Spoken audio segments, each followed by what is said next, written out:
சரத்குமார் தேவயானி சித்தார்த் நடித்த 3 BHK படம். படம் நல்லாவே இருந்துச்சு. இது மிடில் கிளாஸ் பேமிலி படம்னு சொல்றங்க.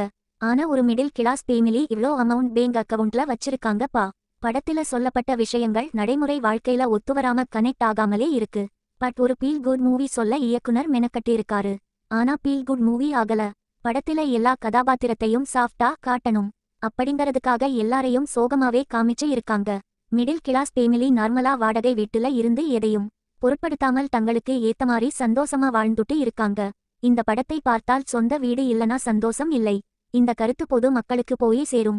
3 BHK படத்துல வர்றா ஒரு காட்சி.